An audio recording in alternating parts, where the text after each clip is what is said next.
പോളണ്ടിൽ എന്ത് സംഭവിച്ചു? പോളണ്ടിനെ പറ്റി നീ ഒരു അക്ഷരം മിണ്ടരുത്.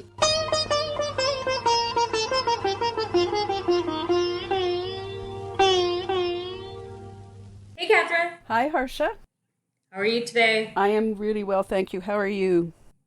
I'm also well.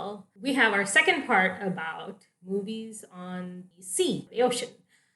Yeah, and I wanted to kind of mention, because I had the impression with us talking about the first set of films that we were struggling a little bit. I know I was struggling a little bit. And I spent some time working towards this second episode trying to figure out why that was. And I think part of it for me was I didn't really have a firm grasp of what the sea represented in the films we were talking about. And I think you mentioned in that episode that none of the filmmakers or writers involved in any of those films had a connection to those communities. And so what we were seeing were, you know, I don't know how faithful, but representations of those communities. I do think we got a little bit of a glimpse how people on those coastal waters work and live a little bit, with some reservations about some of the stereotypes that come out. I know with Chimene, we talked a little bit too about how the fisher community has issues with that film. But Chimene at least was one that tried to root itself in some kind of myth building around the sea. Yeah, I exactly. So I was thinking the same thing. I was like, why am I struggling to talk about these movies? And partly because in those three movies we discussed last time, I didn't feel except perhaps Chimene, which because of the cultural connection that I as a Malayali have to Chimene, I kind of feel, you know, it was made so long ago, and so there are some, you know, technological things and stylistic things that are inaccessible to me. I still recognize that it's, you know, great story that represented, you know, a big change for Malayalam movies. But the funny thing is that the other movies, Pudhiya Theerangal and Thumbolikan Appuram, they're basically fantasies of what people who live by the sea are like. You know, they're freewheeling. They live by the ups and downs of the ocean. Their hearts are tied to Kadalama, the sea goddess. And I think in this set of movies, I feel a little bit more of their humanity, while at the same time, the sea plays a huge role in their life. So maybe I feel like I'm going to have an easier time talking about this set of movies. I've also thought a little bit more about why I feel the distance and from the last set of movies we talked about. Yeah, and I'm glad that both of us sort of realized, you know, it's an interesting exercise in realizing when you're both struggling with it, what is it about those films that is doing that? I also have to admit that this is the first time I've found all four films with subtitles, and this is the first time that I've actually really loved all four films. Oh, wonderful. Yeah, I'm glad you found them all with subtitles. Yeah, I was actually really surprised, particularly with Moonam Pakkam, because my first searches were turning up nothing, and then all of a sudden I saw Hotstar and they had subtitles. I was like, yes, and the print is actually not bad. So for people out there who have Hotstar and you want to watch that, we'll talk a little bit about that film later today. But yeah, and again, we very often talk about films we don't like because they do suit a particular theme. I think at the same time, we're trying to cover a cross-section of Malayalam movies. We're not just trying to do things from 2010 onwards that really resonated with us, or things from the 80s that really resonated with us. We're trying to capture sort of the expanse of the 100-something years of Malayalam cinema and kind of what people were thinking at that time when those movies came out, you know, the responses at that time, and then, you know, giving our contemporaries perspective on that as well. So we always say this, you know, when we don't like movies, we're like, don't watch them. We're just talking about, like we did this with The Great Father. We're like, don't watch this. But it did suit. I mean, I actually like that discussion about a film we don't like, even though, you know, we did have to warn people about how it was very triggering to watch that film. Absolutely. We're doing a public service. Yeah, because we don't want people to think that all Malayalam cinema is good. or that it always has the right perspective on things. We want people to know that this is just a film industry that comes from a culture, and in a lot of ways it's representative of that culture, and it has misogynistic views, and it has casteist views. So we're always trying to represent that fairly. Yeah, and I mean, I do say this a lot, particularly in relation to Malayalam cinema, because people come in and they drink the Kool-Aid, and they've watched a Fahad film, usually, and then they go try to search out sort of the best, which is great. Yeah. But sometimes the best flies under the radar, and sometimes what gets a lot of attention are things that really aren't worth your time, in our opinion. And I say this, I lived in France for a number of years. I've mentioned that before. And we think of France as this great cinematic nation. And people forget that what gets exported is what people want you to see. And when you go to a cinema in France, you see all sorts of terrible and trashy films that just are not made to travel to a cinephile audience. And it's the same way with Malayalam cinema. There is really good stuff, and it's worth seeking out. And, there's a lot of not great films, and it's important to talk about those films too and put them into some perspective for people. I was thinking a lot about this because I finally decided to not watch RRR, but take a deep dive into the internet talking about RRR. Which you cannot miss these days. It is everywhere. It is, and it's so the reaches this movie has had. It's people who the lady who started the Oscar So White campaign, April Rain, was talking about. She was like, best movie I've seen this year, and I know this movie isn't made for me. I know that, and that's one of the reasons I haven't watched it yet. But I remember at a time when Magadira came out, there's this show called The Soup or Talk Soup on E.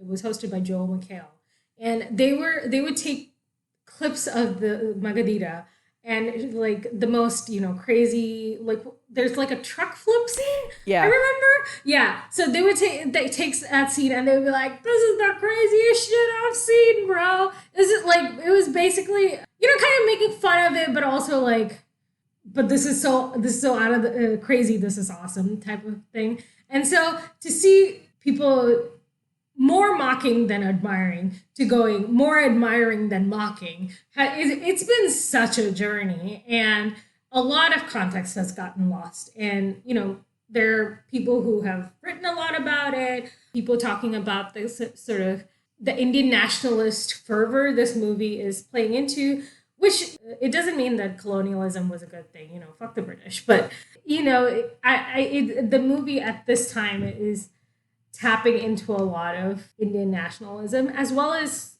sort of an idea of caste, where the caste Hindu and the subaltern, the tribal Hindu or the tribal person, or the lower caste Hindu or the Dalit Hindu can work together to fight the British. But at the end of the day, the Dalit or the tribal person will submit to the rule of the caste Hindu. And so that's something people have written very eloquently about. But, all these people who are really big upping it on Twitter don't have the context of it. And maybe you don't when you're just watching one movie from an industry, maybe once in your entire life. Maybe you don't need all that context. But when we're talking, so that's what I was thinking about for Malayalam cinema. Like, how much do we want people who are huge fans of the movies, who are, people who've been getting into these movies around 2018 as they started becoming available through streaming and with subtitles, we're maybe like, this is the perfect podcast for that kind of person who's been watching these movies for a few years and like appreciates everything that cinema has to offer. But now it's time to think a little bit deeply about it. And I won't say too much about RRR because I haven't seen it either. Partly because I bristle a little bit at all the attention it's getting. You want the hype to die down, right? Before you give it a fair chance. Yeah. while at the same time recognizing that this is actually fascinating and interesting for an Indian film to gain this much traction outside of India. I recognize that. I think there's a little part of my soul that wishes it was a Malayalam film that was getting this kind of attention, and not a Lee Jose Pellicer film, as much as I like his films too. I bristle a little bit at, should I say, at the film bro space. Yeah. Which I don't connect with that. I have no way of connecting. I'm trying not to be very negative about that. It's a shorthand to talk about a type of viewer and a type of film space they operate in. And it's not my film space. Well, I will say what I find unrelatable, or what makes me not want to be part of that space, is because it's very male-centric. Yes. It's often very white male-centric if you are based in America. And there's a distinct lack of curiosity, in my opinion, about what it is to walk in somebody else's shoes, or, flip the perspective and see it from somebody else's point of view.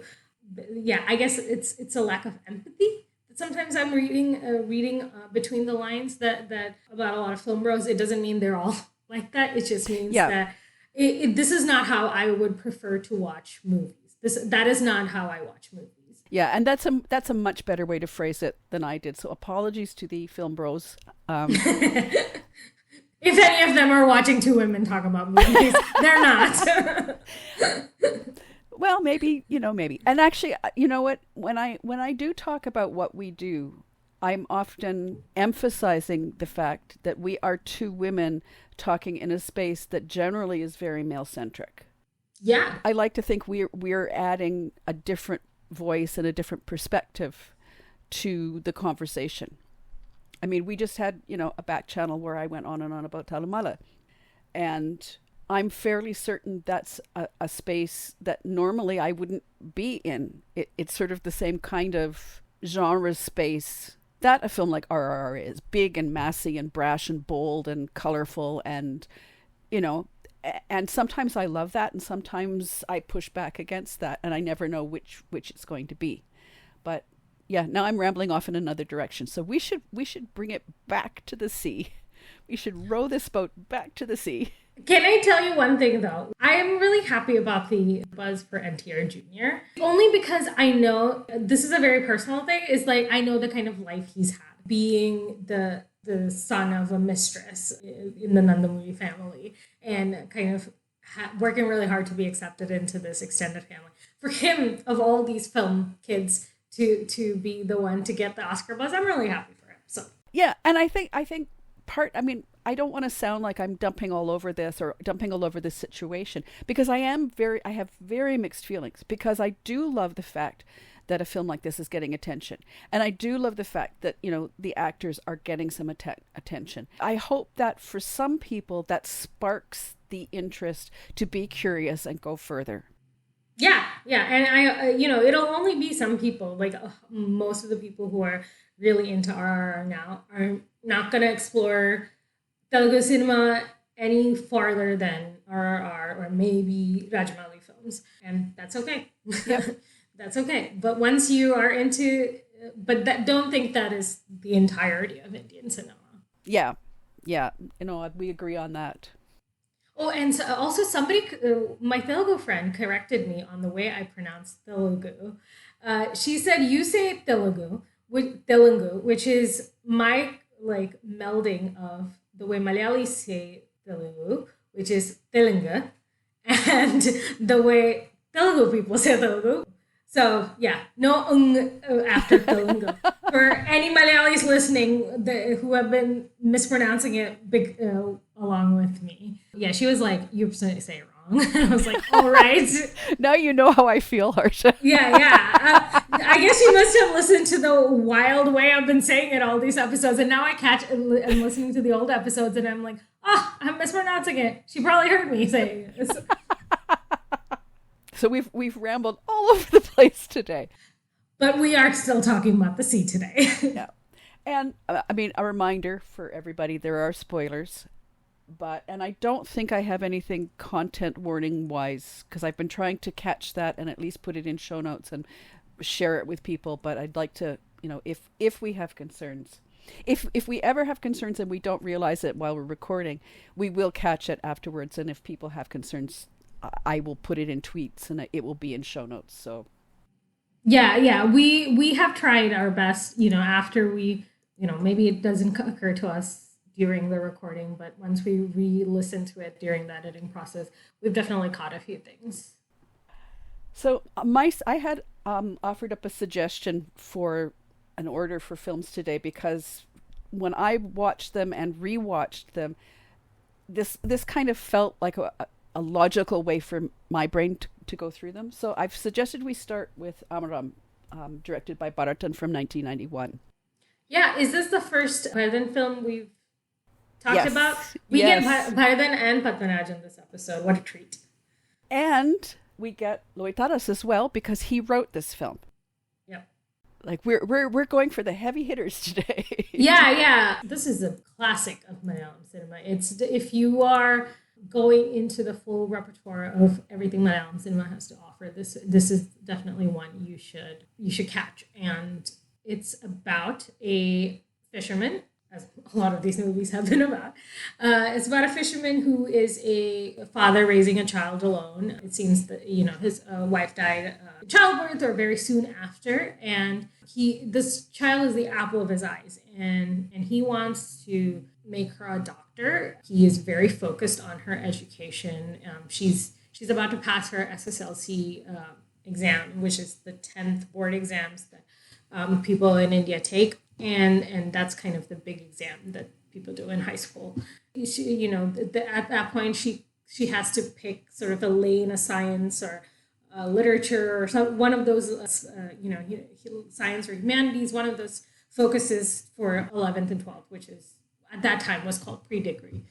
And so she passes with flying colors, and she's on her way to, getting the education her father has imagined for her, when her father discovers that she is in love with her childhood friend, neighbor, play cousin, and he gives her an ultimatum that she has to give him up or give her dad up, because how else will she focus on her education? And then she decides to marry him. And so then there's all these repercussions in their coastal community, for the father, the relationship of the father and the daughter, for this romance the father, played by Mammootty, has been having with the aunt of the boy his daughter married. I mean, I love this film.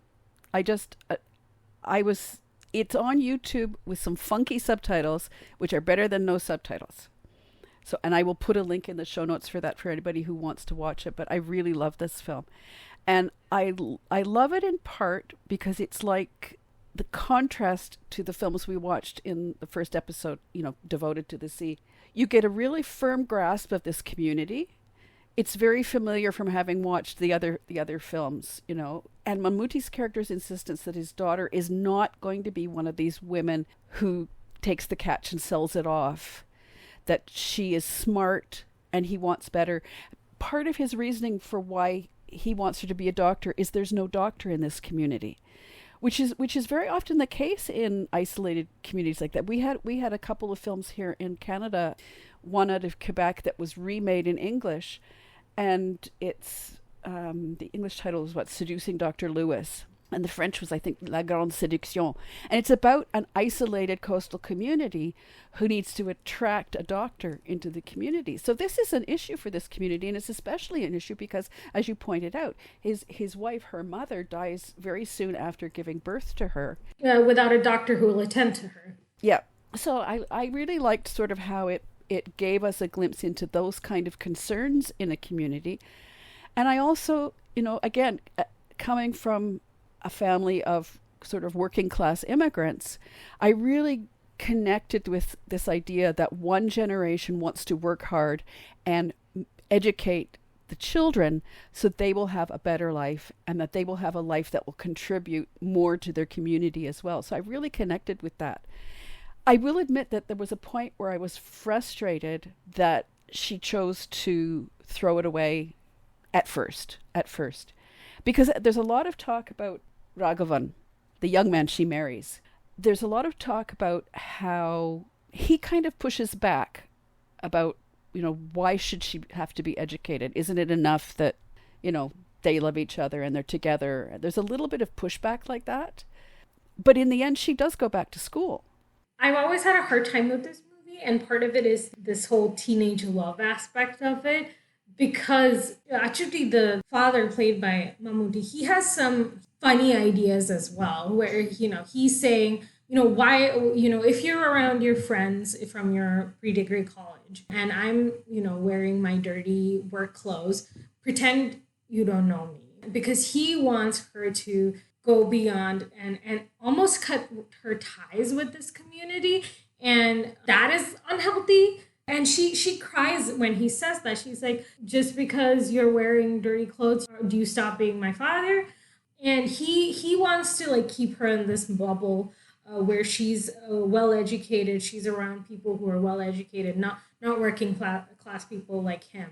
But this Raghavan's character is sort of this strong tie for her back to the community. And he is like, there's no reason to be educated. Why do you think you're better than us because you go to college and I only finish 6th standard?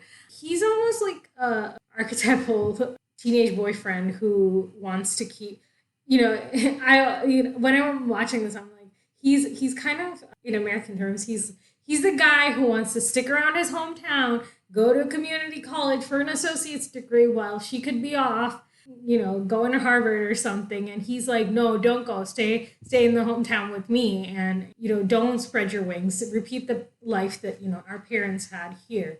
And to me, it's obviously the wrong choice to make that she ends up marrying him. And she ends up marrying him because of him emotionally manipulating her, saying that he's going to kill himself if she breaks it off with him. So it's a toxic young love type situation they have going on. And she's all of 15 at this point. She's, in India, 10th is you're typically 15. So it's not even legal for her to get married. So they just had probably just a religious ceremony. They didn't even legally get married.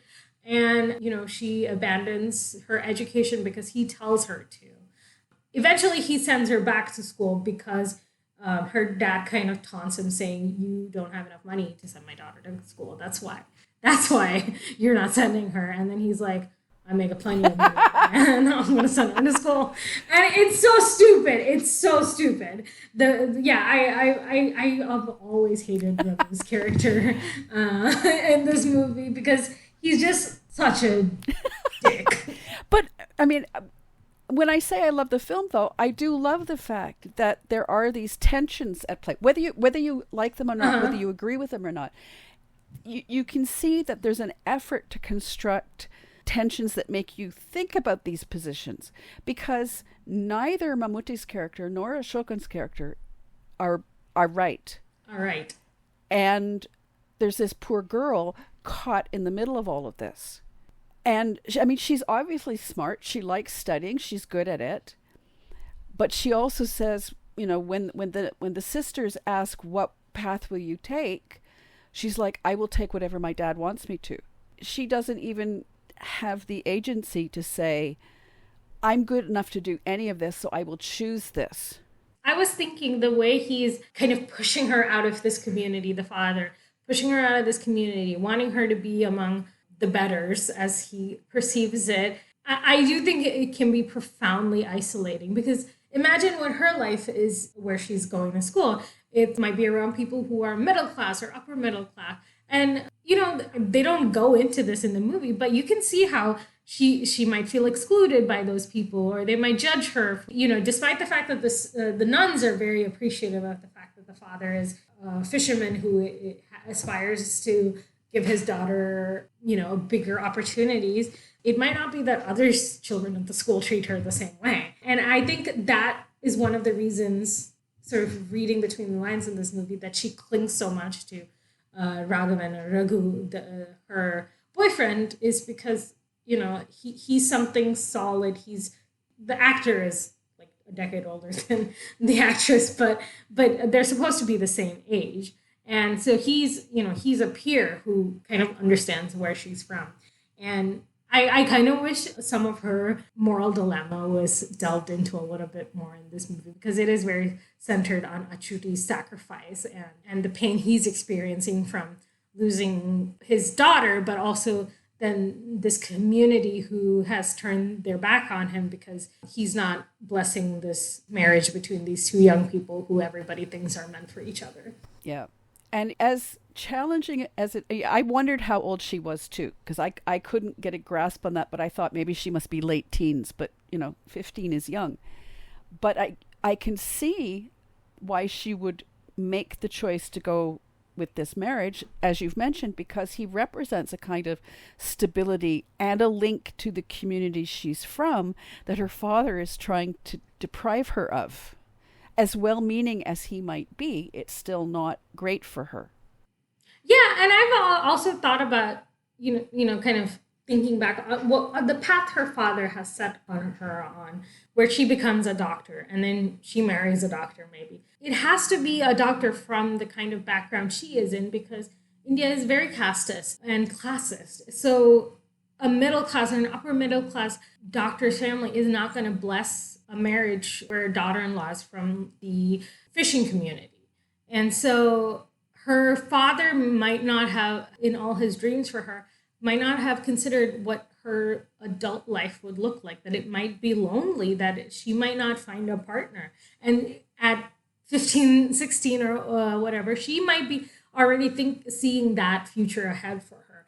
And, I spent a lot of time thinking about what her life might have been like away from this community, because we only see what Achuti sees. The fact that it seems like she's head girl or at school, and that the nuns love her, but we don't see what her life in the outside world is like.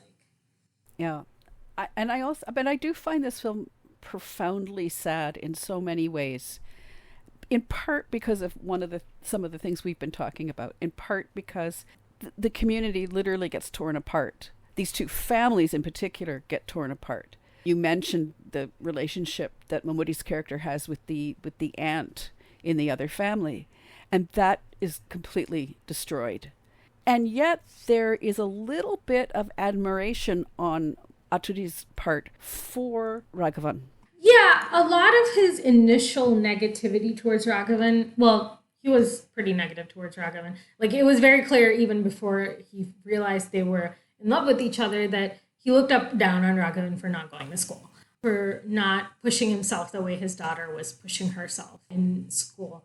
But a lot of his initial anger and betrayal seemed, as time went on, he seemed to cope with it. And he seems to start to realize, okay, maybe this guy's not so bad. If this is who my daughter wants to be with, then I will allow it. And he's sending her back to school, so that's also good. So a lot of it is just, there's a lot of emotions happening in a short space of time.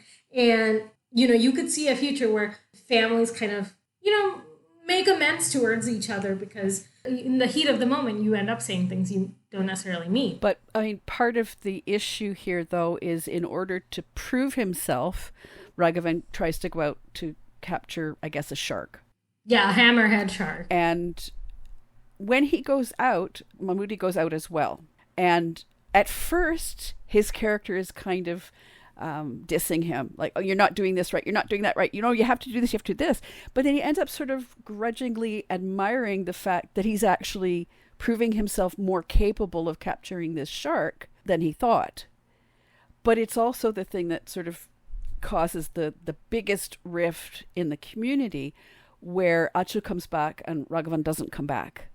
And they accuse him of killing him because he's been so angry about this whole situation. There are points where he said, well, I'll kill you. How people say these things in the heat of the moment, and they don't really mean them, except this is taken, when Raghavan doesn't come back, this is taken very literally. So Achu goes out to sea and finds him and, brings him back, and he lives, but he's so devastated at what he sees, the betrayal of the community. The film ends with him paddling out to sea again, because in his words, the only thing that is steady and constant in his life is the sea.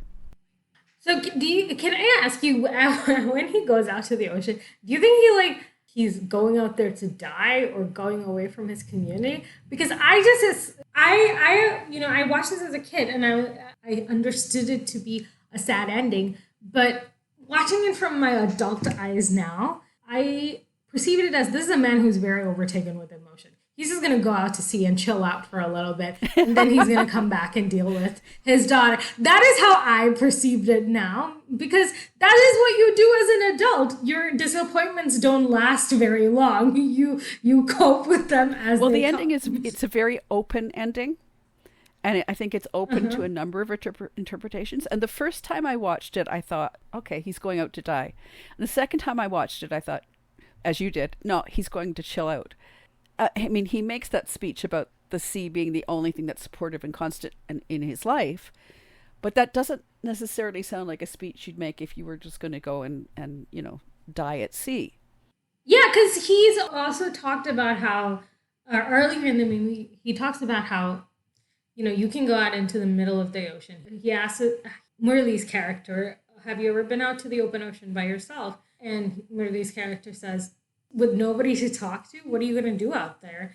He says you can talk to the sea, you can talk to the birds, you can talk to the wind. And now watching this now, I just assumed he was going out to have a chat with all of nature. I think that's a fair interpretation too. But again, as I said, a little open-ended, so you probably interpret it otherwise. And there have been people who say, oh, he dies at the end of the film. Well, no, we don't know that. We don't know for certain. And I'm like you, I think I could see him coming back and eventually this community trying to work this through, because there are these little moments in the film where first of all they're very heated and angry, and then they all kind of pull back a little bit. There's no going back from marrying the aunt off to somebody else. There's no going back from that. Mm-hmm. But there are ways to sort of repair the relationships, and the fact that the daughter does end up going back to school. There's some concessions maybe on both sides that you could see that after he's gone out to sea for a bit and talked with the waves, that he might come back feeling less angry at the community for accusing him of murdering, the husband, his daughter's husband at this point. Yeah. And the central, the force in this movie is the immense love he holds for his daughter. And, she as one of the people who, in the heat of the moment, accuses him of hurting her husband, she does apologize to him right before he goes to sea. And it was hard for me to imagine him leaving her. This thing that drives this movie forward is this intense love for this daughter. The movie starts with the song where she, as a baby, he tied her to his torso, or has her between his legs while he's out fishing by himself as a baby and as a child. And she's just reading books on the boat while he's out fishing. And it's too strong a relationship, in my opinion, to separate over something a teenager said. Yep. Or did. Yeah, I was going to mention that song because again, one of the things I love about this film is how it just takes the course of that song to establish the relationship between the two of them, and also the relationship with Raghavan, because he's there in the song and you see him growing up alongside her as well. Like, that's just impeccable filmmaking to do that for us right out of the gate. We're right into it, song, bam, boom, and we see the depth of this relationship between this father and daughter. So yeah, I'm with you on that. I want the hopeful ending that they will work something, and I think that's probably we can owe that to Bharathan as well. I think this is a writer and filmmaker of a caliber that he would allow us this open ending and allow us to interpret some of the things he's laid out for us as well. It's sort of more of a respect for the audience in a way. The last scene definitely has a ton of sorrow, and it's set in a very sorrowful way. He's going off into the sunset. So it's framed in a way where you could imagine it to be death. This is one of those things where I was talking about, what does the sea mean in Malayalam cinema? And what the sea can represent, as far as in all of human history, is really the place where the world as you know it ends. And so when you step onto the sea, you are going beyond what your personal history, your family, your community, your society knows to be the world. And so in some ways the sea can represent death or the beyond. And so there is, like, it makes sense to me that people would think of it as a sort of death, because he is in some way going beyond the world as people of the shore know it. And so that both things make sense. And it's also because Malayalam movies of that time often had a sad ending, often had somebody like in Kireetam being taken away to jail, often had a death of the hero at the end. You see this in Tumboli Kadappuram, which we watched in the last time as well, that Vijayaraghavan's character gets taken off to jail. Or, somebody critical dies. We see it in another movie in this episode. So it's both the way it's been framed and also the trend in Malayalam cinema was a sad ending at that time.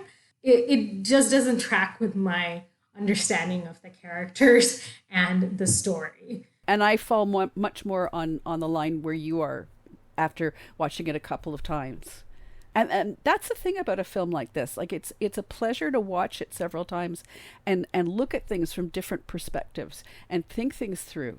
And I think, we talk a lot about the new gen films for good reasons, because they sparked a re-interest and they sparked a new era of really great filmmaking. And this is one of the things that people over the years have said to me, don't forget the golden age. Like, don't forget the 80s and the early 90s, where you had some of these filmmakers like Padmarajan, who we have a film we're going to talk about today. Some of these great filmmakers, filmmakers very often, who created these films, like even things that make us angry in the films in terms of, patriarchy or misogyny. There's still something thoughtful about them that you can take away from it. Yeah, I agree. And this is a very meaty film, is how I would describe it. There's a lot to think about and there's a lot to contemplate. There's a very sweet father-daughter relationship. My brother, when he realized he was having a girl, he immediately pulled up the song from Amaram and was like, I'm going to get a boat, I'm going to get my baby, and I'm going to be out there playing with my baby in a boat. So this is a very iconic movie, and the themes and the images that come from this movie resonate in my life still and in a lot of my lives. So do you feel we should move to the next one? I feel like we've really explored this, and I'm kind of feeling that maybe you'll see why I suggested we go to Moonam Pakkam after this. Yeah, sure. So this is, I mentioned we're going to talk about a Padmarajan film, so this is from 1988, so a little bit early. Actually, this was on Hotstar with subtitles, and the print is not bad. Very often early films like this, it's very blurry and fuzzy. This one was not bad at all. It was, I would have watched it no matter what, because that's how I am. But for people, again, with Hotstar who are looking to see some of these films, you probably will not be too put off by the image quality. So I watched it on YouTube, and compared to the last couple of movies, the quality was so bad, this one was very good. And it's still an 80s movie, so we're not quite to the strong editing, that some of those things that we see in the 90s. But unlike in Amaram, where it's very tightly focused on the ocean, the community that lives on that shore, this pulls back a little bit. These are not fisher folk. They are middle class to upper middle class people who are living along the South Travancore area. So Kanyakumari is where it was shot. And it's people who don't make a living off the sea, but who enjoy the sea recreationally. And it gives us another strong relationship, this time with Thampi, played by Thilakan, who is the grandfather of, he's got several names, but mostly they call him Pachu, played by Jayaram, who is his grandson. Again, we talked about possible doctor in the previous film. He has just finished his medical studies.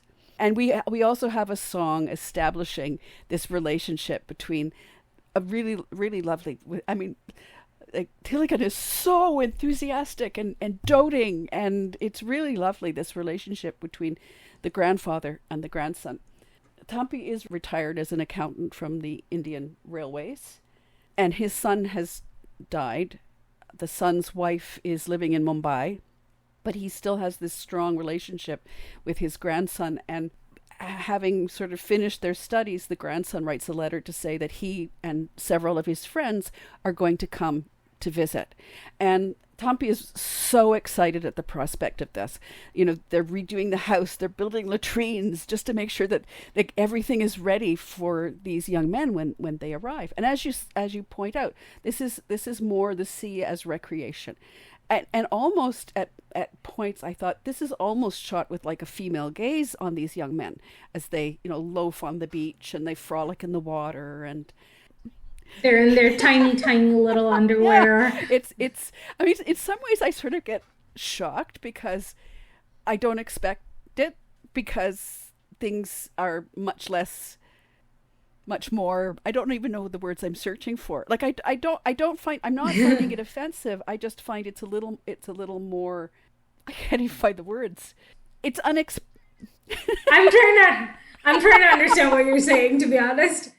So there was this one scene where they drag all four of the boys, grab Thilakan by all fours and drag him into the ocean, and his like lungi just like flies up, and I was like, oh my god, they're taking the clothes off this old man. But yeah, I mean, in the context of bathing in the water, you're being naked or being without clothes is not a big deal, especially in a not in a non-mixed gender. Well, and I think what I'm trying to say is that these days I expect films to be much more modest. So that when I go back to the 80s and I see these films that are sort of representing people really as they are in real life, it's not shocking, it's just surprising. But there's this whole scene too where at one point, I love Ashokan's character, here he is again, he's a film student. So, oh my God, the film... He's a medical student who aspires to be a So he's got filmmaker, one of these 80s film things with the VHS tapes. Oh my God, I remember those days. I am that old, people. But he also has tapes for them to watch, and they start watching the Ten Commandments, which, I'm sorry, like I'm also watching them watch the Ten Commandments, and I'm going, oh my God, how cheesy is the Ten Commandments? You know, with Charlton Heston trying to give these speeches, and it's like, oh my. But at some point they have recorded this over a tape, and it flips to another film, which is like a white couple on a beach getting very snoggy, and they're all trying to cover up the TV and get someone to come and change it. But it's this little glimpse of this, because they're on the seaside in this movie, and it really is this, you know, the sea as not a working place, a place to go and have fun and, you know, and play and make out with your girlfriend, and it's really very different from the perceptions of the sea that we've seen so far. Except there's also a reminder here that though there's this very pleasurable side to the sea is also very dangerous, because Jayaram's character and Lopez, played by Rahman, they're out swimming and they get caught by a riptide, and both of them are pulled out, and only one of them, Rahman as Lopez, gets saved. And this is where the title of the film comes from, because at this point they hear this bit of folklore amongst the people who you know live and work on the seaside, that if a body is pulled into the ocean, it will reappear on the third day, which is literally what the title of the film means. So you go from this really, you know, sort of charming, idyllic, you know, Thilakan has all these retired men who come over and they play cards in the evening, and these medical students come and they're like bringing more life into this household. There's a relationship between Jayaram's character and the daughter of one of the friends of his grandfather. So there's this whole idea of things, you know, being youthful and fresh, but there's also this constant thread of talk about death in the film. Like Thilakan says several times about how, you know, really they should be dead by now, and here they are playing cards. Like there's this constant thread of things. And at one point he decides to create his will. And they have like a celebration of this, despite the fact that this is literally planning for what happens after your death. And the assumption that you as the grandfather will die before your grandson, so you have to make sure he's, taken care of, or, whatever perception of that is about creating your will. But it's the grandson who ends up dying. So the film goes from this very joyous, lively film to this profoundly sad and sorrowful film where someone who dies before his time, really. And it's actually fascinating to watch Thilakan play this because, he is in complete denial at first. And he has dreams about his grandson swimming back to him, and he firmly believes his grandson is going to come back. This film was so heartbreaking. Yeah, sometimes in a less skilled director's hand, the joyful part of this movie, the anticipation of somebody that you're looking forward to coming, and then the liveliness that a house has when you have new visitors come, it could be forced, it could be said and not shown. But I, as a viewer, I was immediately transported back to when we would go from the Middle East to every summer to my grandparents. And just all the preparations that they would do. They would always put like a mosquito net over the bed that I was going to sleep at because I was going to get, like me, like Gulf kid, it has no idea how to deal with mosquitoes, and I would get bitten up. And it's just, there's so much that especially as a grandparent, you just want to have your grandkid to have the best time when they're on vacation. And then when they're there, obviously these guys are not children, so the grandfather can't, really restrict them or tell them to be careful or whatever. But with these guys, there's definitely this feeling of invincibility because they're so young and they're so carefree, and anything they do, they just have a good time doing it. I was so the scenes where they're just hanging out on their beds. While one of their friends plays music on a flute, and like Jayaram's character is drinking tea. And then as soon as he's finished his tea and the guy starts playing the flute, he's like, calls out to his cousin to like bring him another tea. And the other guy's like, I'll have another tea. This is like classic vacation behavior in Kerala, is like, you're visiting somebody else's home, so somebody else will make tea for you. And it's just like constantly eating and tea drinking. I don't know. It was very nostalgic for me. It really brought the happiness of this home and the feeling that all was right with the world. And then suddenly this tragedy happens, and all that was right with the world, the carpet is just like ripped out from underneath you. And that's exactly what Thilakan's character is experiencing. Well, and there's even the moment where they realize that Jayaram's character has been pulled out to sea and is not coming back. Ashokan is literally shrieking.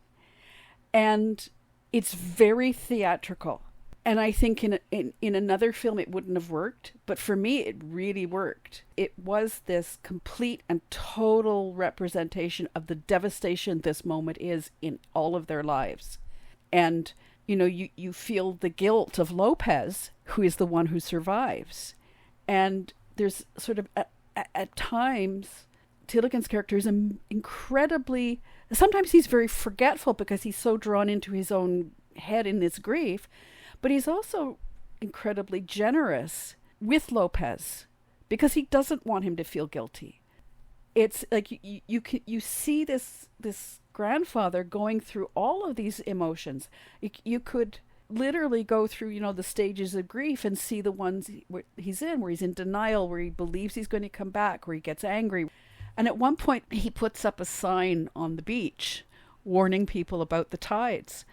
And he's kind of resigned about it. He's like, well, it's just a piece of sheet metal. It'll probably fall down, right? It'll fall down. And probably people will ignore it anyway, right? He's just going through, and he's probably right. You mentioned the invincibility of being young, and nobody at that age goes out to the beach and thinks, well, I have to be so careful. I'm going to be obsessed with the riptides. Like, you just think you're going to go out and live forever. Yet this film, the way it balances these two halves of the film is really lovely. profoundly sad and very nostalgic. And when Thilakan's character says to his friend, the doctor, whose granddaughter is the one that Jayaram and her are kind of childhood sweethearts, they say that, as old people, we've experienced a lot of loss.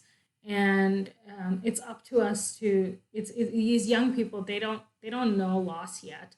And up to us to sort of show them the way out of it. And the funny thing is that the young people, Jayaram's character has lost his father. Bhadra, his love interest, she's not had a death in her family, but her parents have divorced and they've kind of left her with her grandfather to raise her. And so she's experienced loss as well. And I guess because they're young people, they, you kind of see their trauma, and you see, with his friends, you see the Ashokan character not want to go back to medical school to finish up his training because he said, he was my roommate. How can I go back into a room without him?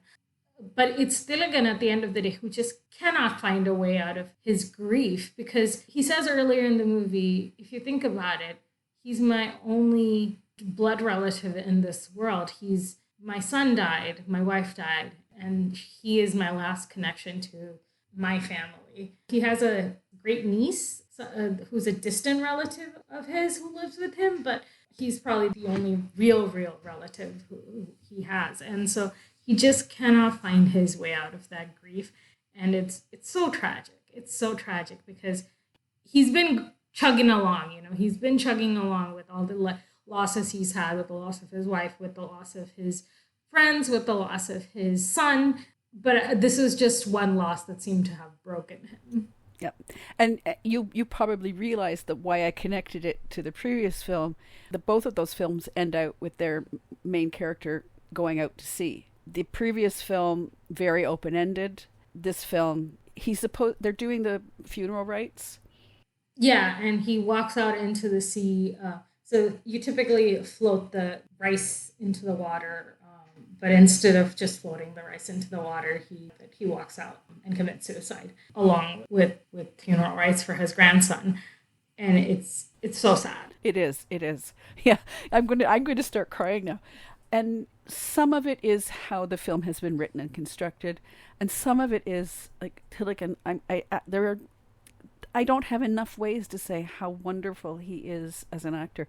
And in some ways, this reminded me of a little bit of Ustad Hotel because of the relationship, this profoundly loving relationship between a grandfather and a grandson. Thilakan has been playing amazing grandfathers for 30 years in his career. Obviously, he's not really the age to be Jayaram's grandfather. Yes. In the movie. But he's been playing grandfathers because I guess he never had like a hero era. And so while he's like a grandfather who dies in Moonam Pakkam, he's a grandfather who dies, maybe just runs off to Rajasthan to smoke pot in Ustad Hotel. And they're both filled with a lot of joy and a lot of affection. God, I miss him so much as an actor. I know. Oh man. And this has been he passed away a few years ago, and we lost, KPSC Lalita and Nedumudi Venu this past year. Like the losses are starting to stack up. And yeah, I'm starting to get profoundly emotional. And I find this interesting because I'm coming to this, again, I keep saying it, as an outsider. And these actors are so good that they connect to something inside of me. Like, I want a grandfather like this. And I'm a grandmother now with two very tiny grandchildren.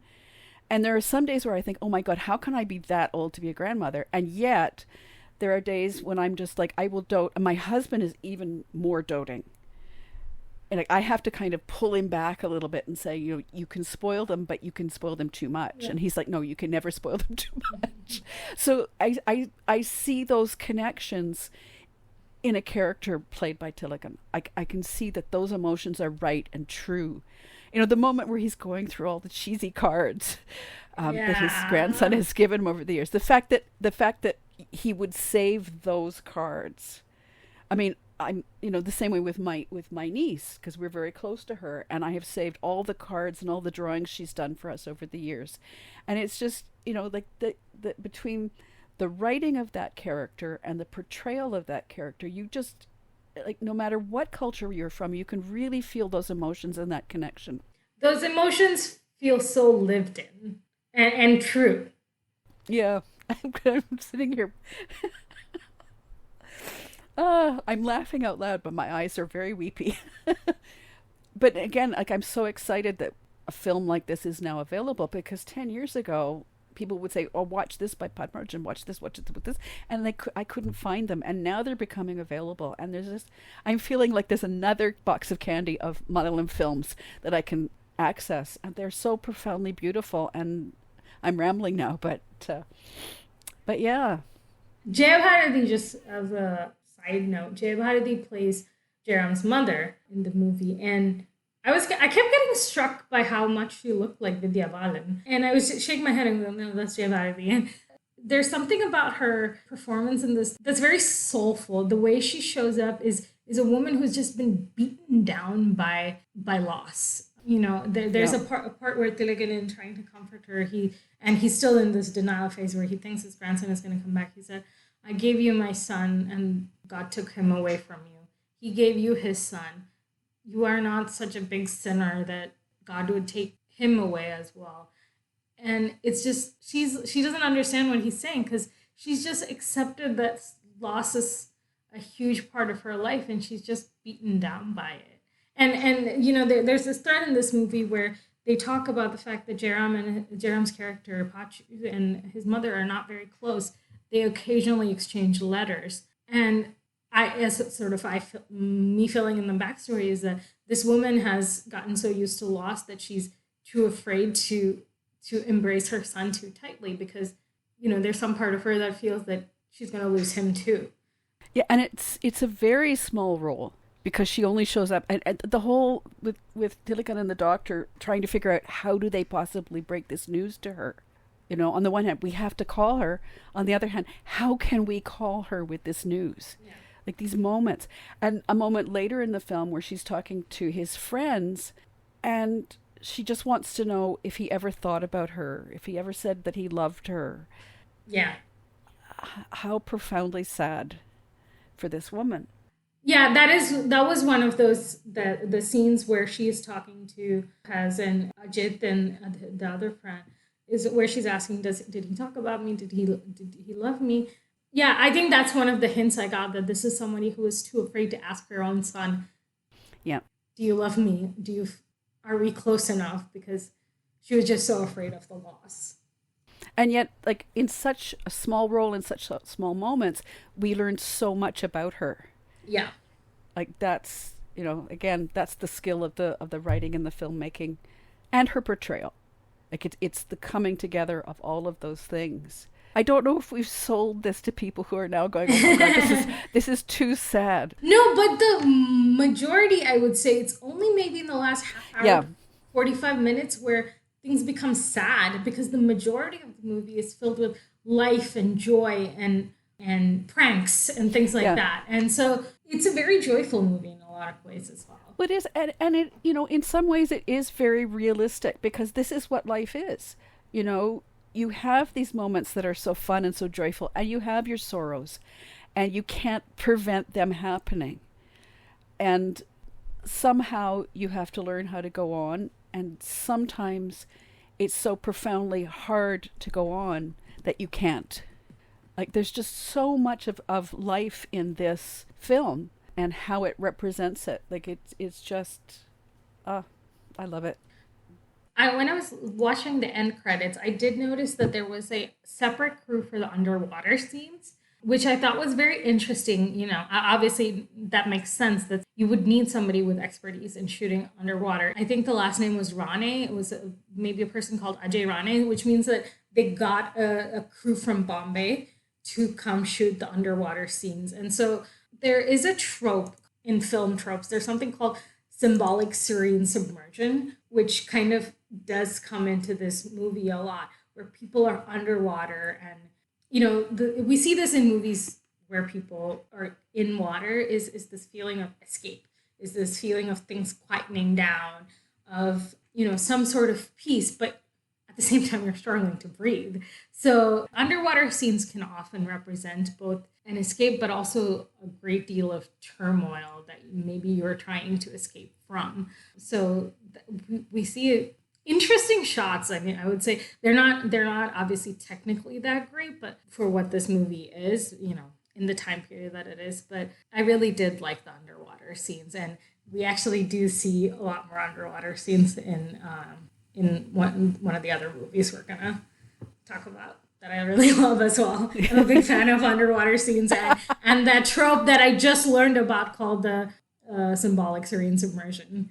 Because, I definitely enjoy that feeling of being in water and the world just like quieting. Well, and that's why they have, those baths you can go and lie in.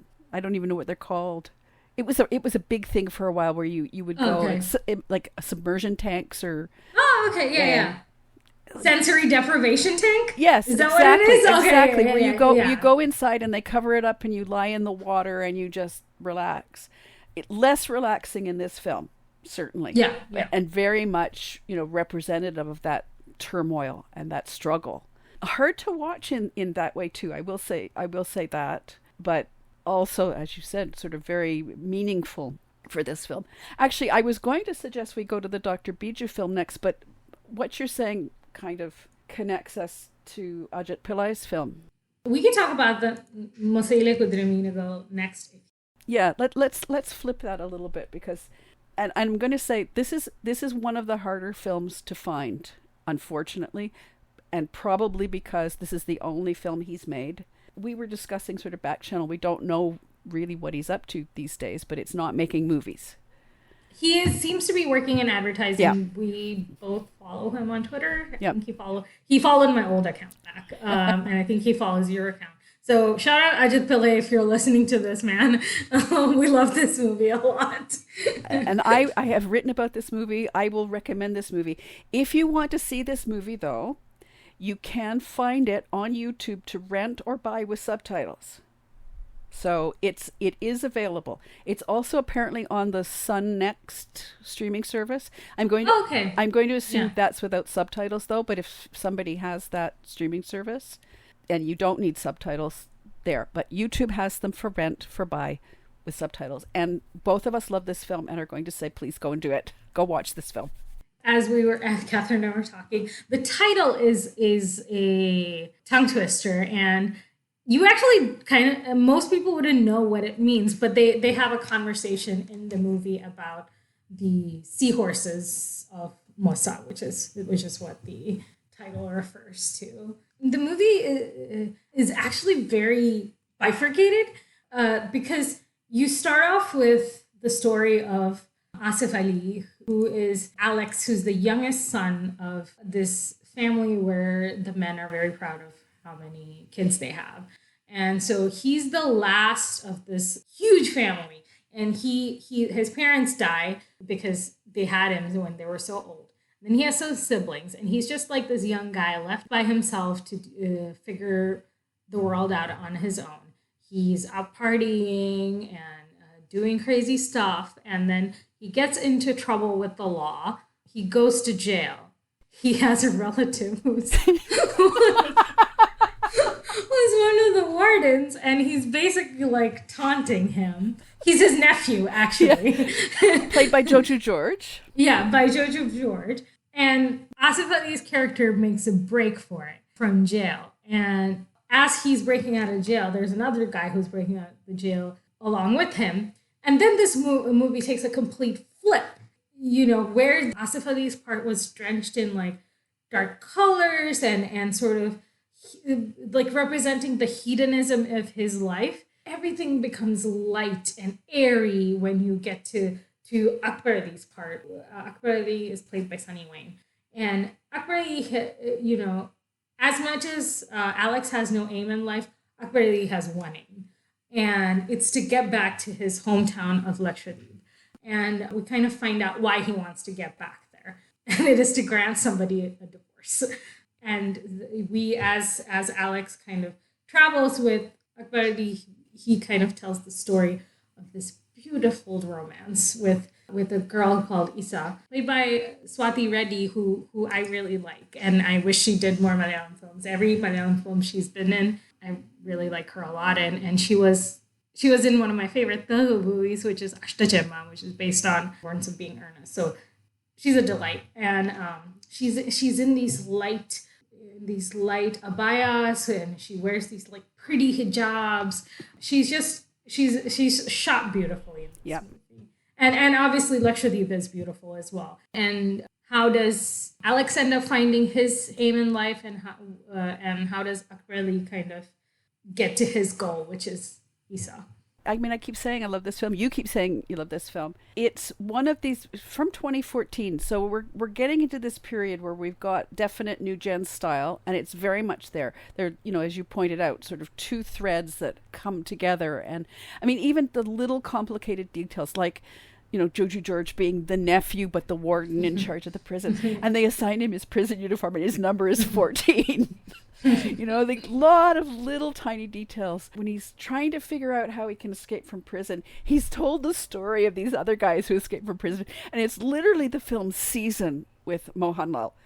And he tries this escape, and it doesn't work. It's very deep in its references to Malayalam cinema. Yeah, we're properly into postmodernist Malayalam cinema at this point. There's all these, the father, where they're talking about like the father, Alex's father being sort of like this guy who wants as many kids as he can to prove his virility. This is represented by like a boxing scene. And and it's so funny. Yeah. But it's also true too, because like boxing is kind of a pointless way to prove your masculinity. And having all of these children is also a pointless way to prove your masculinity. And at one point he's chasing the birth control people who come to the house off, and he's like completely offended that they wouldn't even turn up at his doorstep. This is around the time when Amen came out, so there's a certain Lijojo Pelisheri-ness in this movie as well. And I don't know if there is any sort of professional connection between Ajit Pillai and Lijojo Pelisheri. I know that Prashant Pillai, who's the music director of this movie, beautiful movies, he works in a lot of Lijojo Pelisheri's movies as well. So they're kind of from a similar school of cinema, at least. And we have Sonny Wayne convincingly as a romantic hero. Yes. Oh, I really loved him in this. And it was just, it was like hard eyes in this. And he's a solid enough actor. I've just never had my attention drawn to him as much as, in this movie, where he gets such a meaty, chunky role. And he ends up mostly in kind of supporting roles or in smaller films that kind of disappear. I love his voice. Like, yes. Oh, his voice is amazing. But this was the first time, honestly, that I had seen him actually be the romantic hero and be convincing at it. I adored this character. I adored his relationship with Isa. And as the story peels back, we learned sort of that this is actually a profoundly sad story for him too.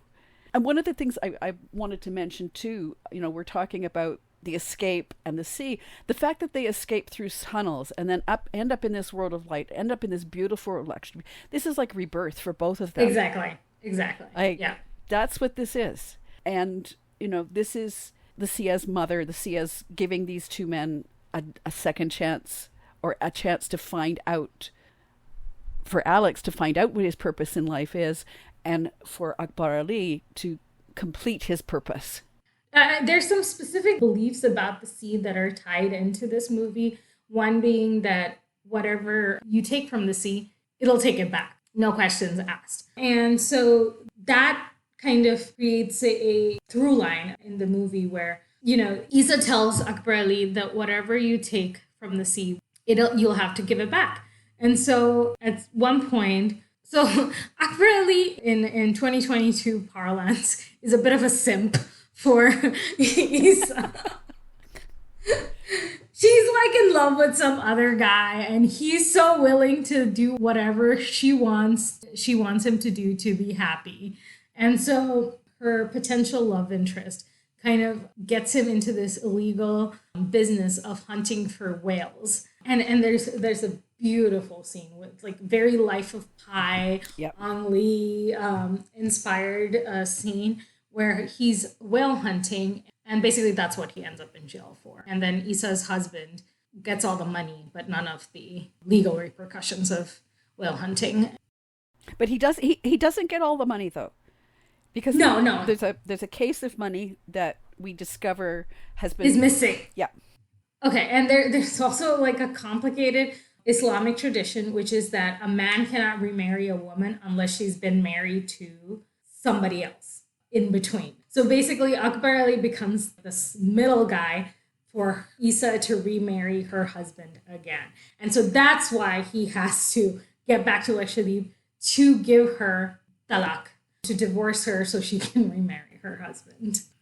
It's really fascinating because you see his perception of Issa, and he's profoundly in love with her.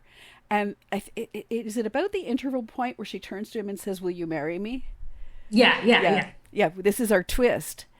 And you're left thinking for a moment, oh, they're in a relationship. She's in love too. Yeah. Except, the penny drops where she needs him to do this job for her, essentially.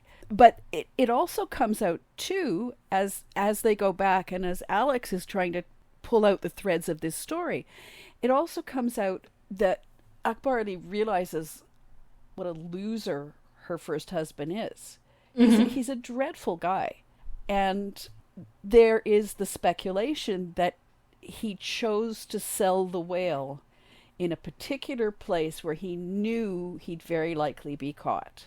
That mm-hmm. he has precipitated this so that she won't be able to marry this guy, at least not right away. Yeah, Akbar Ali, correct. Yeah. So because he would be in jail and he can't give a divorce if he's in jail. Yeah. Because they're starting to go through the process of it. He's given, the 2 talaks, and then the police come. And he says to them, you'll have to wait for the third one for when I'm out. Yeah. And I guess hoping that at the very least she'll have time to reconsider this relationship. And I think the nasty ex-husband does move on. Yeah, she's very indulged by her father. So he wasn't not in support of her marrying the first husband anyway. And when she breaks up with him and they come back, when she comes back to live with her family, and then she wants to reconcile with the ex-husband, her father demands a huge meher, which is the bride price. And so that's kind of where the whale hunting and all that scheme comes from. Yeah, it's a bit of a complicated story about why Akbar Ali ends up in this situation. But basically, it's because he's a simp and he does whatever he wants for Issa, but their story is very romantic and very beautifully shot. Well, then there's also Dina, who turns up to be, she's a little bit comic relief. She's very cute. She ends up being the love interest for Alex, but she is going to Lakshadweep to work for the post office there. And her purpose in some ways is, there's a line she says about her mother saying that the most important thing in life is to make other people smile. And it becomes the reason why Alex keeps supporting Akbar Ali, because he realizes that if this man could fulfill the things he needs to do, he might be happy and he might be able to smile too. Like, is it this very simple little message, but there's just so much humanity in that little thought that we just need to be nice to other people and make other people feel happy. That's the big goal in life. Yeah, there's not a lot of, except for Hisham, the ex-husband, there's no real bad characters in this movie. And I think that's part of why it's such an enjoyable watch for me. There's nobody with a lot of malevolent intentions.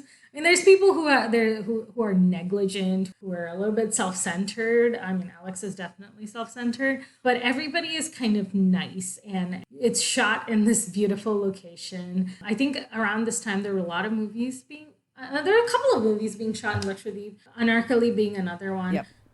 But Anarkali was shot, it was very stark. Mm-hmm, it was a very unromantic kind of view of Lakshadweep.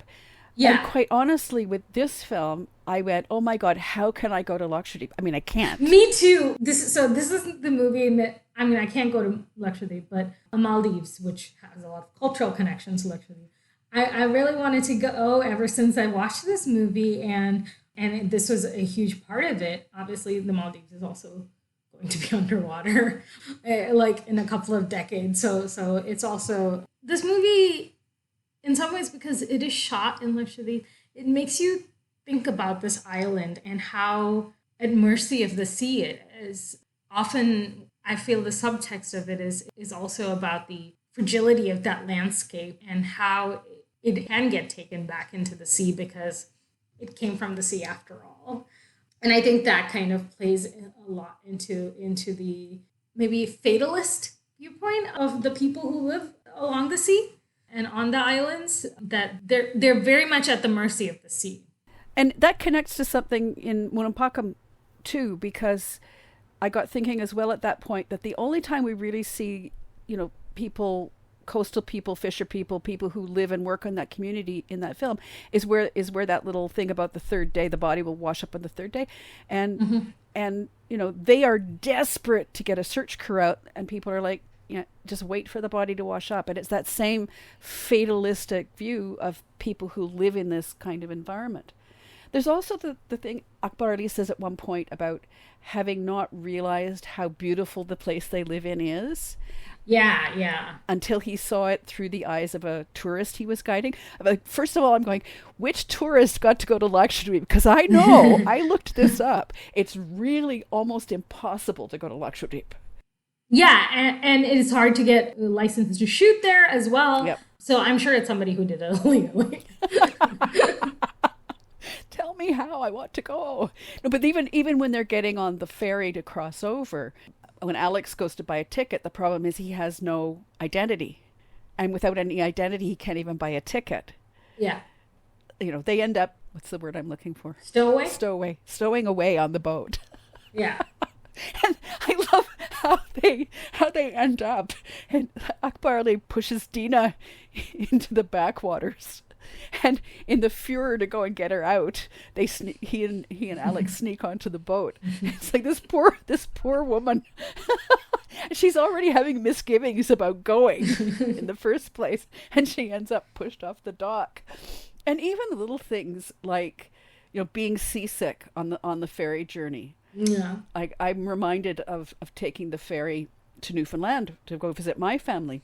And being profoundly seasick and having, the crew say, oh no, this is a calm night. Really, you should be fine. Like, no, I was profoundly seasick. And they're coming up with these little home remedies for how you feel less seasick. These tiny little details. Yeah, she sniffs her own hair.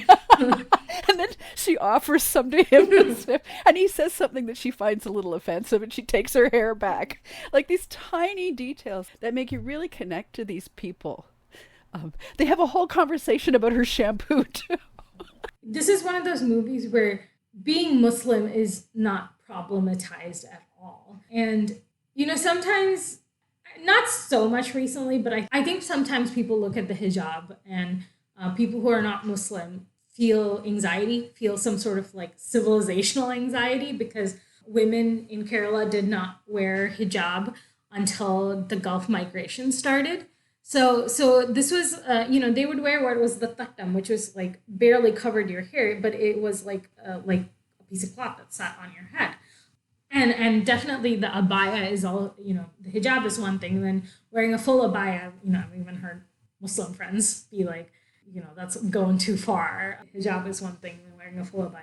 But the way Isa is in this movie is just, that's not a problem. She's shot beautifully. Yep. She's given the full heroine treatment, even though she's dressed very modestly, and and part of it is the way the color plays on her, and she gets, it's almost like the chiffon sari equivalent of like an abaya and a hijab, because they're really beautiful pieces of clothing, like with really beautiful colors and patterns, and it does open your eyes a little bit to some of the misconceptions someone like me can have as an outsider.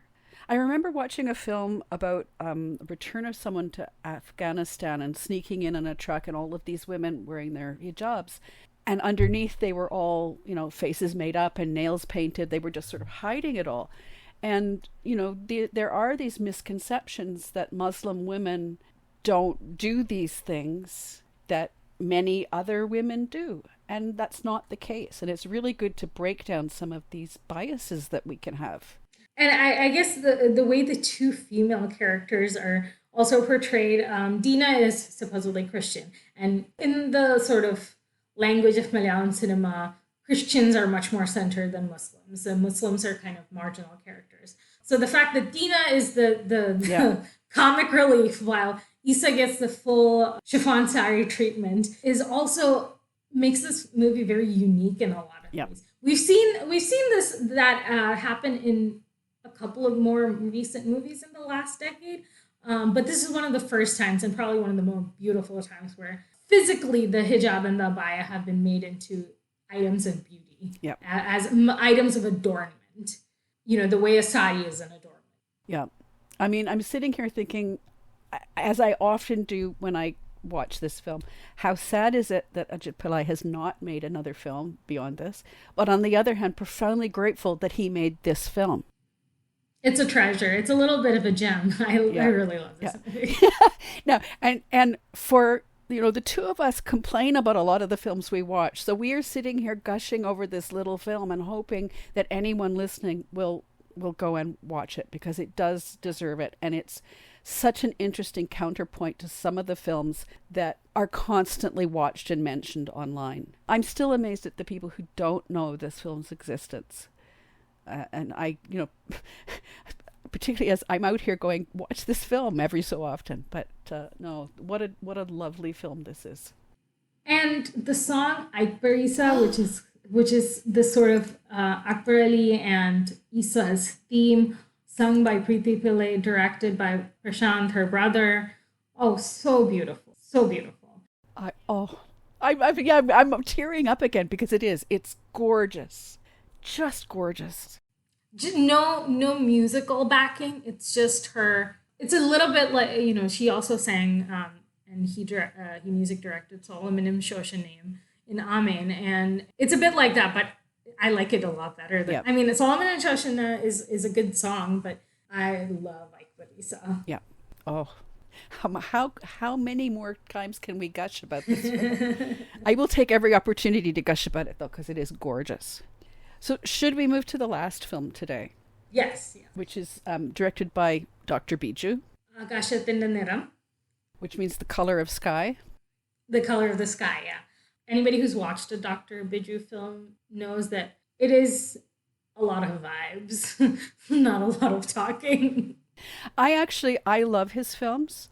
Full disclosure, I am connected to him as an acquaintance / friend on Facebook, and he has very generously over the last while given me access to a lot of his films that I otherwise would not have had access to. And I came to him actually through this film because one of the things I do is review a lot of festival films. And this is a director who places his films in a lot of festivals.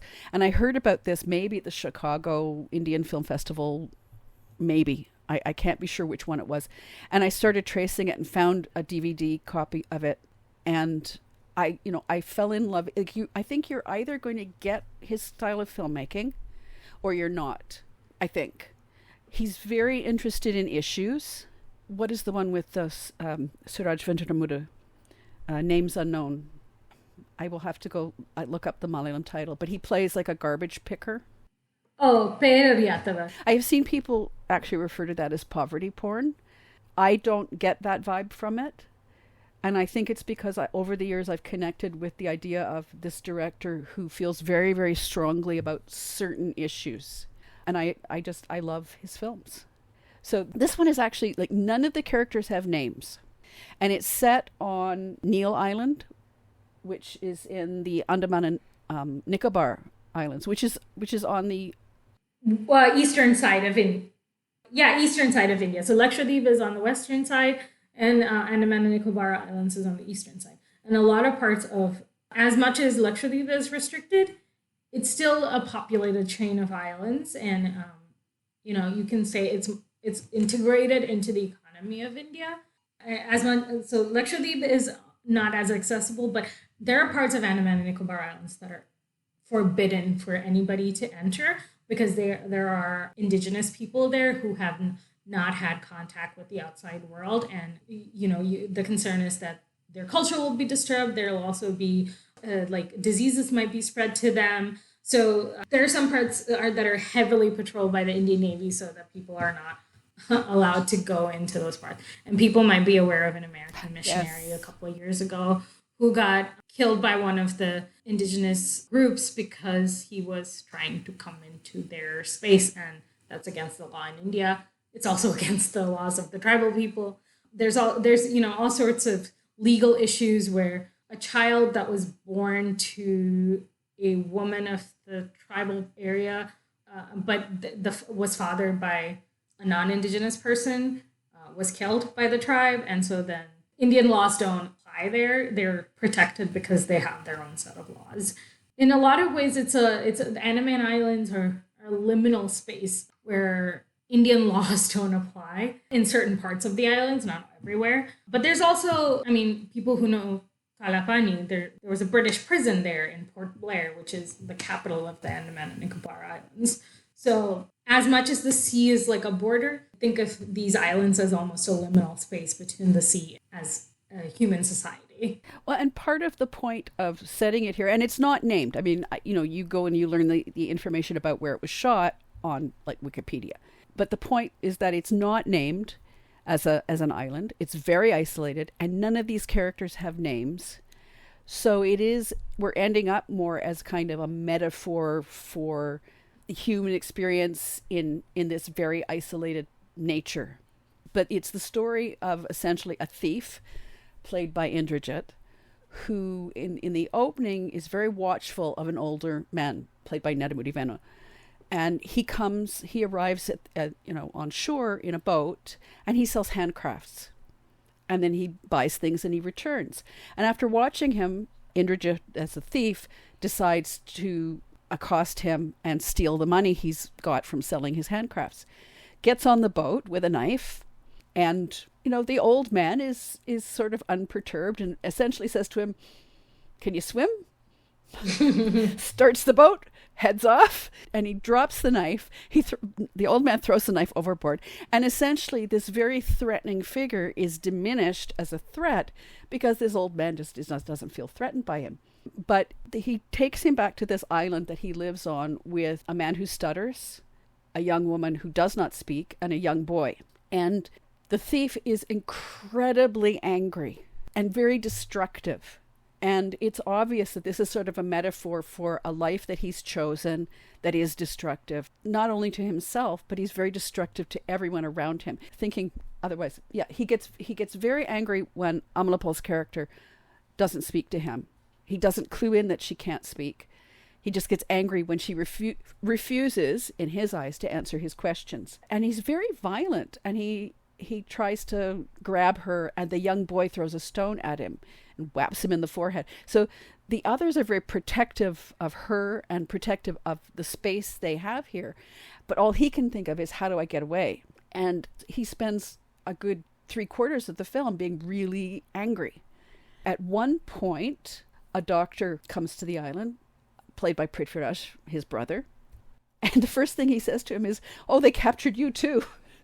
Like he doesn't, on the one hand, he wants answers to his questions, but on the other hand, he's not terribly curious about these people. He just feels offended that they've trapped him there on the island. And there's a point where he's on the beach at one point. He sees a boat way off in the distance, and he's actually doing, the screaming, "Hello, save me, save me." And to no point. He does a lot of things that have no point.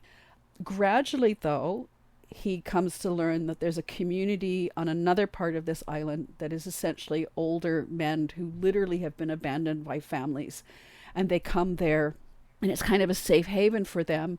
And they do, arts and crafts, and they sing and they garden, and they have some sort of semblance of meaningful end of life that they might otherwise not have had if they weren't in this safe haven of this island.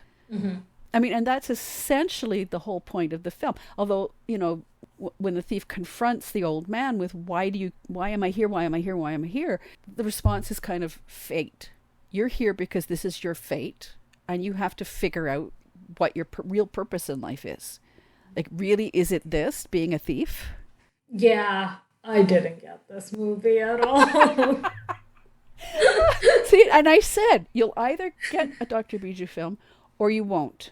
Yeah, I just wrote down lots of vibes sprinkled with Gandhian philosophy. So, except for the little boy, nobody really responds to the provocation from the thief. He's breaking stuff in the house. He's, kind of stomping around angrily, ungrateful to them for their hospitality, which kind of makes sense because he basically got kidnapped.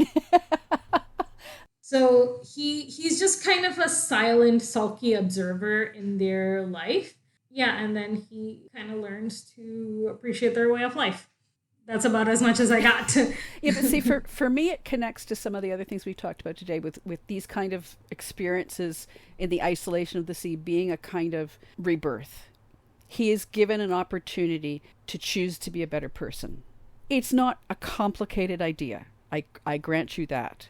But I find this sort of gentle philosophy, as it were, connects with me in a way. Mm-hmm. And I keep saying, either you will connect with these films or you won't connect with these films. And I find Dr. Bijou really interesting because he does sit as kind of an outlier in Malayalam cinema, partly because of the choices he makes in how to place his films, but partly because the choices he makes in making his films don't readily allow them to, like, they are not generally aimed at a mass audience, and they've always had a hard time finding a place because they're not the kind of thing that's going to play in a Cineplex, or they're not going to get a regular opening because I think they are a very sort of niche film. Yeah, and I think Prithviraj is probably one of the more mainstream heroes that have acted in his movies. I think Veetilekula Vari is the one he did with Dr. Bijou, where he was the main character. Yep.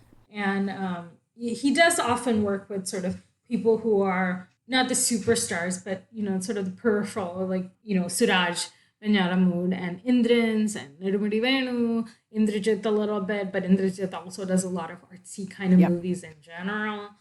Yeah, he's got a very specific visual and, auteurish language in his movies that are not accessible to mainstream audience. Yeah, exactly. I would agree.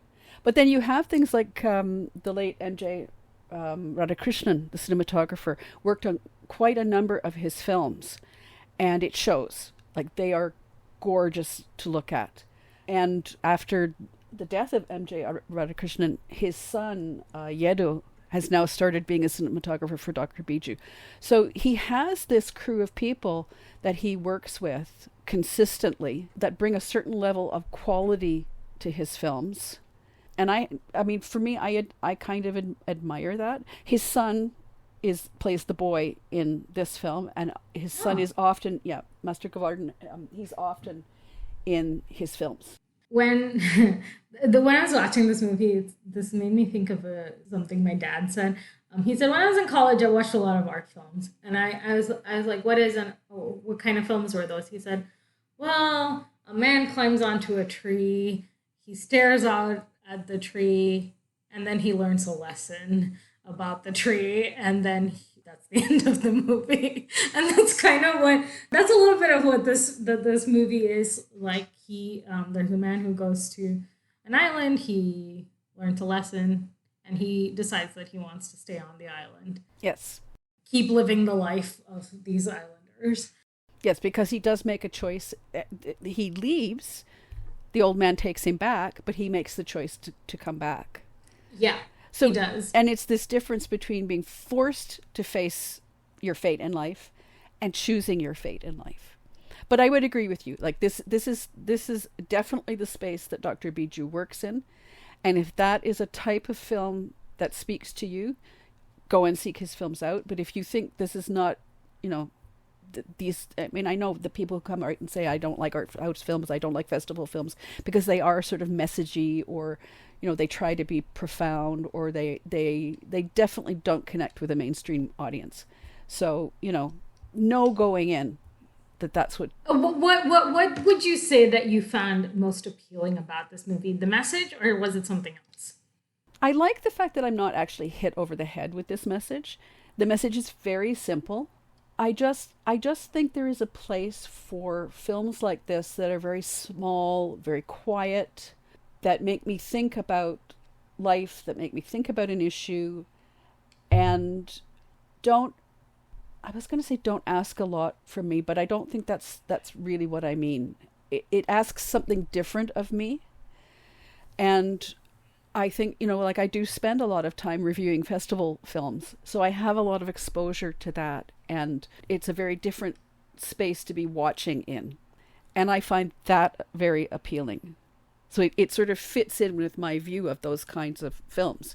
I mean, I don't want only a diet of that. Yeah. It's sort of like, this is the thing. These are the kinds of films that are very satisfying for me as a viewer, and I need them sort of at a regular dose, but I also need the very massy films as well. I think there's a place here for both of these things. And quite honestly, I admire the conviction of a filmmaker who decides, I am going to work in this space. I'm going to devote myself to this space, and I'm going to surround myself with some very talented people who also believe in this space. You know, I read the Wikipedia summary first, and I said, it's a man who learns to live in harmony with nature, which is not necessarily what I got out of the movie. I really thought it was the fact that this was a person who didn't have anywhere else to go. And he found himself among a group of people who also didn't have anywhere else to go. And he decided, oh yeah, I might as well stay with these people who are also sort of in the margins of society. And that's where I understood the sea and the fact that this is on the islands to mean, because it is physically away from the mainland, and it is physically in the middle of nowhere. And these are marginalized people living in physical margins is what I got. And that he is resentful and he is angry, and but he's angry about being kidnapped. But honestly, he might be resentful and angry even if he wasn't kidnapped, and if he was just back in his regular life, because he strikes me as a person who is resentful and angry all of the time. And that he's come to make peace with the fact that he maybe doesn't need to be angry all the time, that he can just kind of be and, you know, go through the rhythms of planting your own food and growing vegetables, and, you know, making sure that people who are at the end of their life have some comfort and friendship. And that's all you need to do. You don't need to, like, he's having all his material needs taken care of by this community. So he doesn't need to maybe rob people or commit crimes. He can just kind of exist and be at peace with himself. I'm going to say something that some people might find profoundly disrespectful, but when I watch this film, I can't help but think about, this is going to sound terrible, the island of misfit toys. You know, in the Christmas animated show, Rudolph the Red-Nosed Reindeer.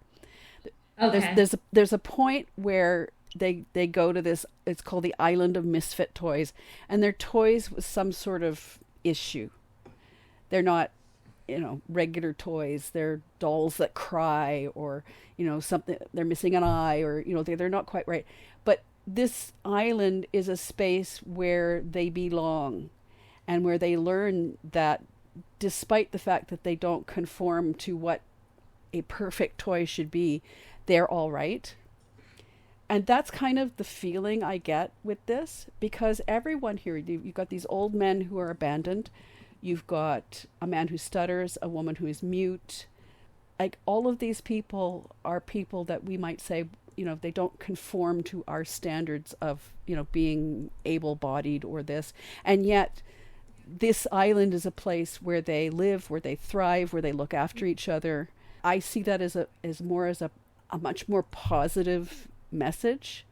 This is something I don't know if this is the intention Dr. Biju had. He might not even hold these political views, but that there's a certain amount of, this is the same reason people live on communes or live on kibbutzes is because the capitalistic society is not for them. They have no place in it because they're not able-bodied, because they have no skills like the thief or other than committing crimes, or they're just simply old and have disabilities. So they're at that point, they're not useful to a capitalistic system that, kind of churns people and grinds them and then spits them out. And that these people are actively choosing to step away from that life and saying that I am inherently worthwhile and I do not need to make money or have accolades to be worthy because I have inherent worth as a human being. And that's an admirable message. But the problem is that most people don't have the option of stepping away, So I don't know if when Dr. Biju portrays societies like this or communities like this, it feels utopian and unrealistic. Because we should be able to live all together as a society on the mainland and not make people feel like they're worthless because they are disabled or because they're old or because, they don't have marketable skills. Yeah, and see, I see his films as the invitation to open up these conversations. And maybe that's why they do appeal to me as a viewer. Because I don't see them as offering the solution.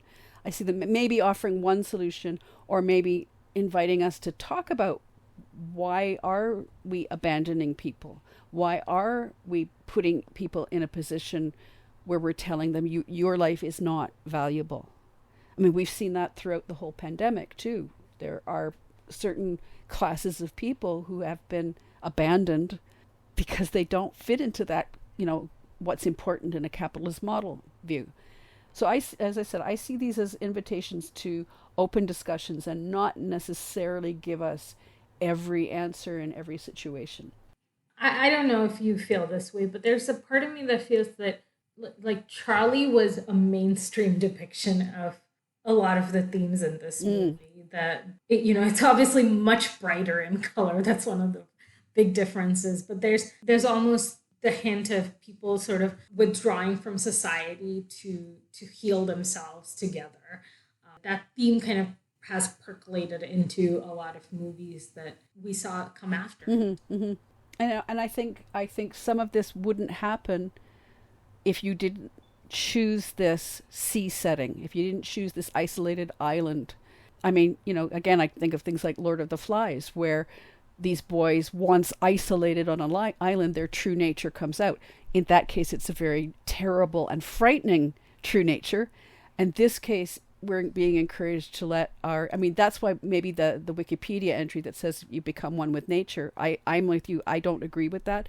But maybe it's this idea of this is an opportunity, again, for a kind of rebirth in your life, for you to tap into something other than the anger and the destruction. There's the whole thing where he finally ends up in this commune where the old men are, and he goes to help them garden.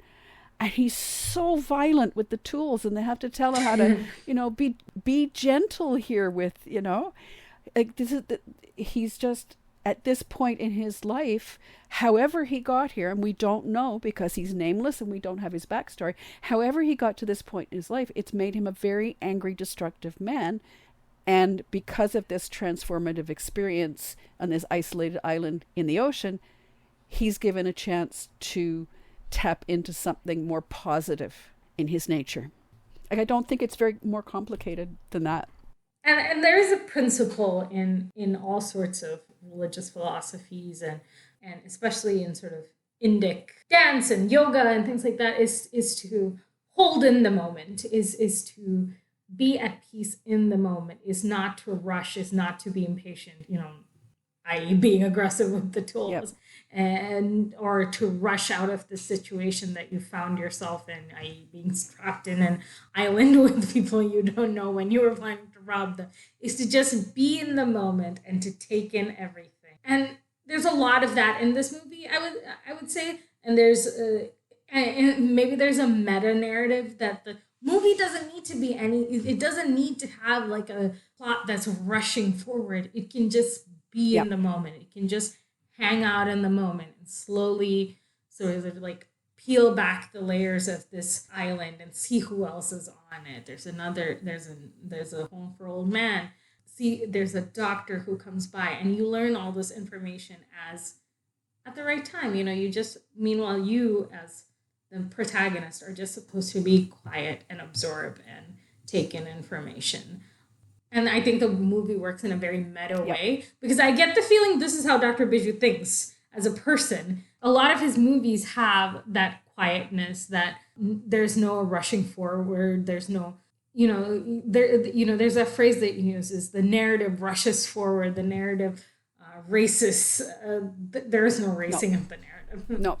And so this, in some ways, maybe a lot of his movies can be sort of in conversation with those movies that are racing forward. Like, think of it almost as the juxtaposition to a Lijojo's Pelisheri movie, where there's a lot of racing forward, but nothing happens at the end. And both of those streams have their place. Yeah. If you're interested in them. And if what we've talked about today makes you think, I don't think this is my cup of tea, I mean, I would still encourage you to try one of his films. And I think this is a good one because it's very low stakes. It's very quiet. It's very beautiful. And actually talking to you has helped me appreciate it a little bit more, because at the end of the day, there is a profound change in character. And the protagonist has changed a great deal in his time. And it is interesting to think about something like Angamali Diaries, where you feel like the protagonist hasn't changed at all. His circumstances certainly has changed, but he has not changed. And meanwhile, in this case, the protagonist's circumstances hasn't changed at all, but he has changed. Yep. Just simply by having this very simple experience. And also because nobody buys into his anger. Nobody responds to it. With the small exception of, the boy who throws the rock at him. But that's being protective of Amala Paul's character.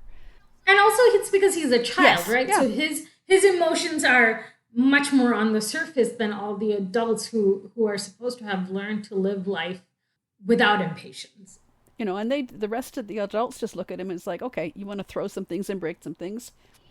It's easier to destroy than to rebuild, dude. I mean, even, the old man says something that's very similar to him at one point. It's easier to destroy, it's harder to rebuild. And again, as you've pointed out, this is a very quiet message, and it just sort of unfolds, and you sit there with the film, and there it is at the end. We covered a lot of ground today.